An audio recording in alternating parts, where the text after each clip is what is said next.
Well, good morning to you. I've come up into Danielle's bedroom and got a shot of my weeping ash tree. Noticed while out on the walks the trees have started to leaf up. In fact, some of the buildings I've been admiring on my walks started to be hidden by the leaves.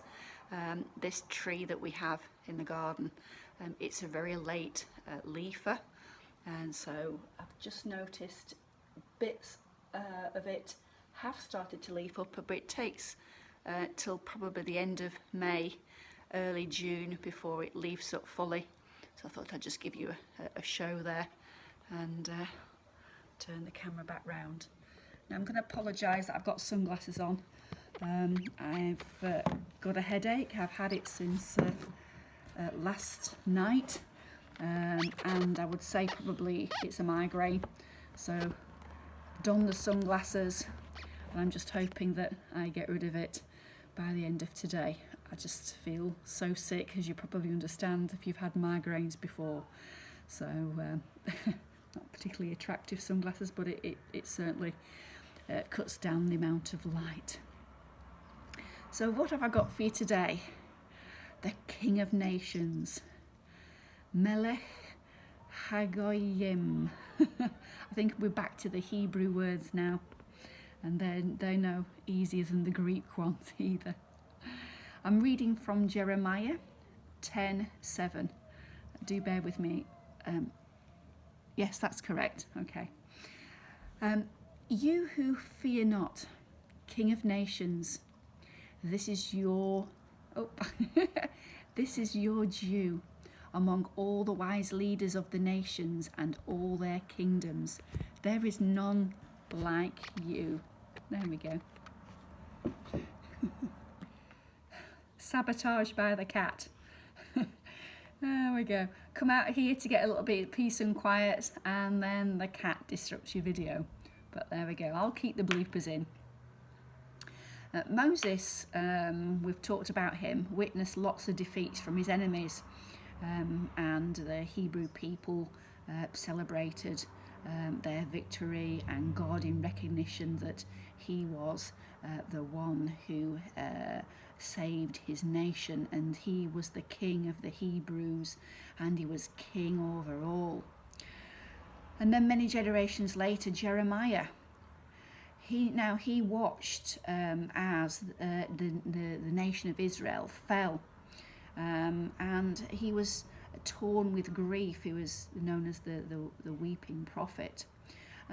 However, unlike Moses, having God demonstrate his kingly power as victory over the nations, he didn't see that, but he also recognized God as Melekh HaGoyim, a king of the nations.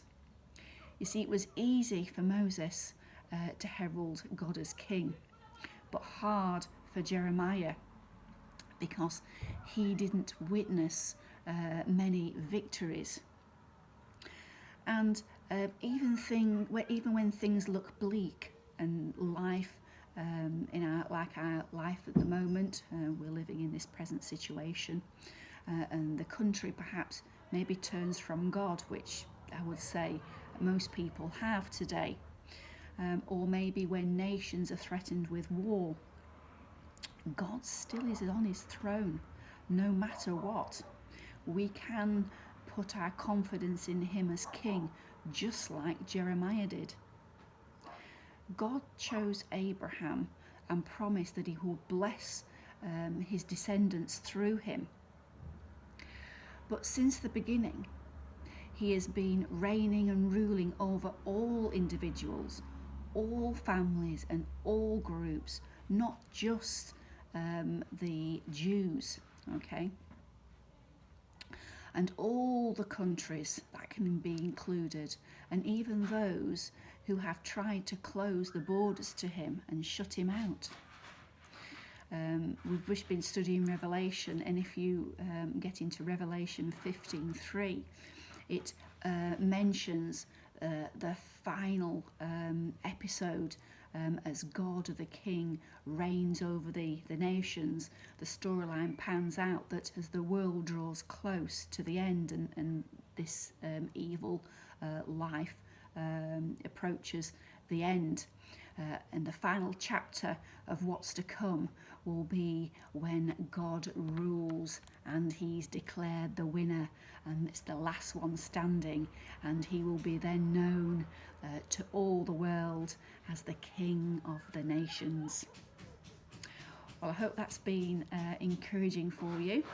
And if you haven't yet started to look into scriptures and look into the Old Testament, perhaps then go into Revelation and find out how this storyline pans out with Jesus and what will happen when he comes again. Another interesting and dramatic read. Catch you tomorrow, and let's hope that I won't be wearing sunglasses then.